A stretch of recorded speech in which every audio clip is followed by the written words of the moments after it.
तो hello family लोग, मैं हूँ आपका अपना स्टोरी टेलर प्रकाश और मैं आ गया हूँ एक नई पोइट्रिकल स्टोरी के साथ। और ये पोइट्री मैं आपको सुनाऊंगा भी और इसका एक्सप्लेनेशन भी मैं आपको समझाऊंगा। तो चलो शुरू करते हैं। एक साधु बैठा पेड़ के नीचे जप रहा था माला राम नाम की कि तभी वहां दो आदमी आके झगड़ने लगे और बातें करने लगे औकात की।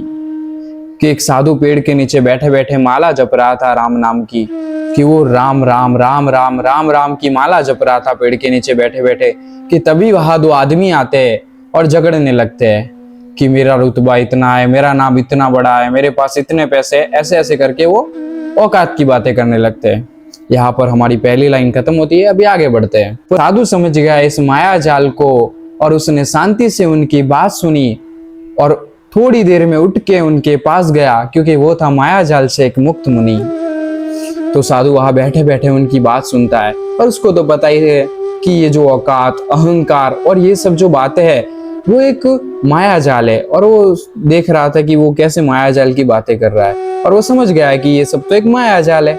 और उस साधु से ये सब देखा नहीं गया और वो उठ के उनके पास जाता है, क्योंकि वो एक जो होता है, माया होती है, उससे वो एक मुक्त मुनि है और उससे वो मुक्त हो चुका है। तो उससे ये सब देखा नहीं गया और वो खड़ा होके उनके पास जाता है और उनको समझाने जाता है। अभी यहाँ पर दूसरी लाइन खत्म होती है। अभी आगे बढ़ते हैं। पहुंचा उनके पास में और उसने बोला, हे मनुष्य, तू चेतने रही और आओ तुम्हें भी सुनाता हूँ कि उसने उनसे राजस्थानी में क्या ज्ञान की बात कही।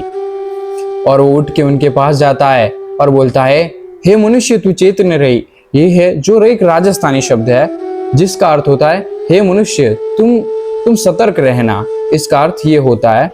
और फिर उसके पास जाके ये बोलता है, मनुष्य तू सतर्क रहना।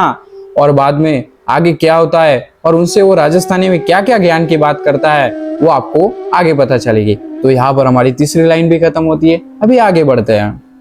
कोई करे औकात औकात जब एक रात है मर जानो, कोई ना पूछेला कोई नाम है थारो। और वो उनसे जाके ये बोलता है कि तुम क्या औकात की बातें करते हो, क्या औकात औकात करते हो, क्या अहंकार और औकात की बातें करते हो, क्या नाम और रुतबे की बातें करते हो।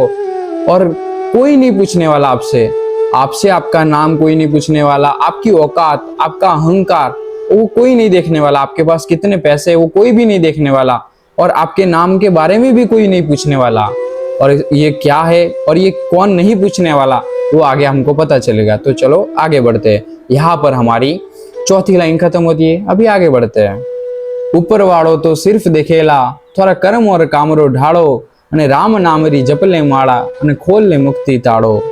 तो यहाँ पर जो साधु होता है वो उनसे बोलता है कि जो ऊपर वाला है, जो परमात्मा है, वो तो हमारा सिर्फ कर्म और काम, हमने कैसे कर्म किए, अच्छे कर्म किए या बुरे कर्म किए, अच्छे काम किए या बुरे काम किए, वो ऊपर वाला जो है वो यही देखने वाला है। वो हमारा कर्म और काम ही देखने वाला है। वो ये नहीं देखने वाला कि हमारे पास कितने पैसे, हमारा नाम कितना है, हमारा रुतबा कैसा है, वो ऊपर वाला नहीं देखने वाला।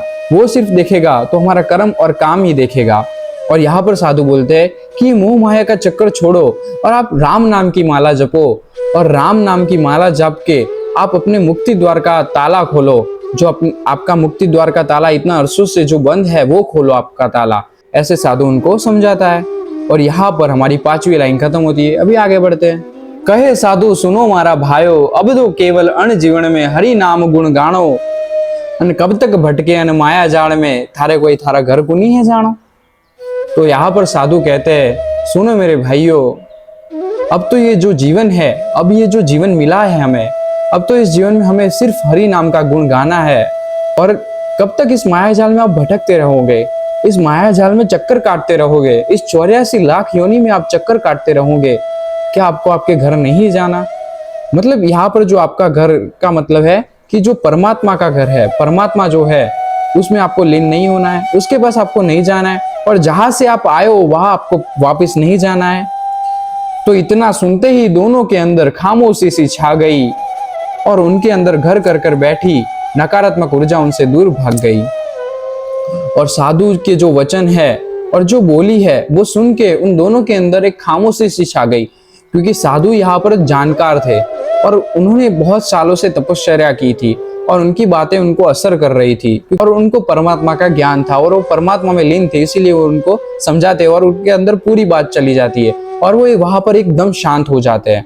और उनके अंदर जो नकारात्मक ऊर्जा है, क्योंकि बाहर से जो साधु की सकारात्मक ऊर्जा उनके अंदर आती है, तो उनके अंदर जो नकारात्मक ऊर्जा है वो उनसे दूर भाग जाती है। तो यहाँ पर हमारी 7वीं लाइन खत्म होती है। अभी आगे बढ़ते हैं। साधु ने कही कुछ ऐसी बात कि उनकी अंतरात्मा को अंदर तक भा गई और बरसों से सोई हुई उनकी सकारात्मक ऊर्जा फिर से जाग गई। तो साधु यहाँ पर जो बात कहते हैं, जो बातें करते हैं, उनकी अंतरात्मा को अंदर तक भा जाती है, क्योंकि ये जो बातें होती है वो आत्मा से आत्मा की होती है।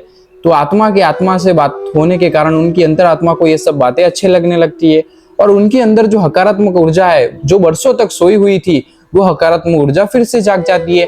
और वो जो दोनों होते हैं, वो जो औकात औकात की बातें करते हैं, वो दोनों एक शांति पा लेते हैं अपने अंदर और वो एक सुकून पा लेते हैं और वो दोनों शांत और निरअहंकारी हो जाते हैं। तो यहाँ पर हमारी पोइट्री खत्म होती है। तो ऐसी ही पोइट्रिकल कहानियां मैं लाता रहता हूँ। तो ऐसी ही पोइट्रिकल कहानियां सुनने के लिए मेरे साथ बने रहे और मुझे सपोर्ट करे। तो मिलते हैं अगली पोइट्रिकल कहानी में। तब तक आप सबका ध्यान रखना फैमिली लोग।